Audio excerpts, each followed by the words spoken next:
Well, the enemy was my husband's department. I was a problem. What do we do with her? This little boy is called Philip.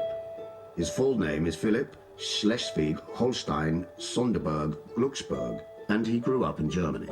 He was raised amongst his Nazi in-laws, some of whom later became high-ranking members of the SS. His Nazi relatives then sent him to this school in southern Germany, where he studied for a while under the Nazi curriculum.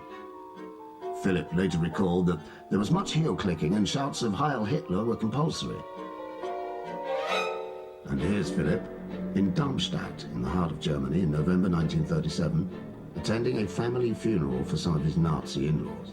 Marching in front of a Sieg-heiling crowd, this is Philip, next to Christoph, his SS brother-in-law, and Philip, his Nazi stormtrooper brother-in-law.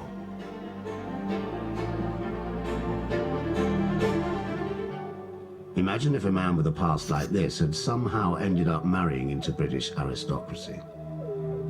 Well, he did. And as we know, he got first prize. He became the Duke of Edinburgh, also known as Prince Philip, after marrying Princess Elizabeth, the future Queen of England.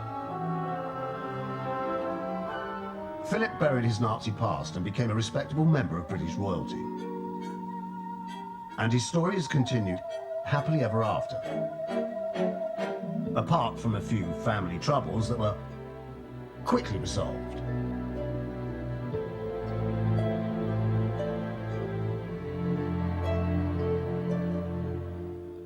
In the years before Princess Diana was killed, she told many people that the British establishment was planning to eliminate her. Oh, of course Diana was bumped off. She knew she was going to be bumped off. But she always said she's not going to make old bones. Diana had left a note saying that she thought that somebody was going to kill her and that it would be in a car accident. When a woman left a note saying, FYI, if I'm dead, here's how it's gonna happen, and then it happens exactly like that, I think someone should pay attention. What if this woman's name had been Diana Smith, and she'd written in a note which had been subsequently unveiled, "My husband Charles Smith wants me to die in a car accident," and subsequently she did. In any other family or in any other country, surely Charles Smith would have been called to the witness stand at the inquest into his wife's death. When you have the head of the British security services calmly announcing we have never killed anybody in the last 50 years, I laughed out loud. What's the point of them then? You know, we've all been to James Bond movies, thanks. We know the security services do a lot of dark stuff. So the idea that we're supposed to believe that in 50 years, the British secret agents have never actually killed anyone, I didn't believe it. And so if you don't believe that, where does that leave the rest of the establishment evidence? Who knows what fate will produce? Who knows what circumstances will provoke?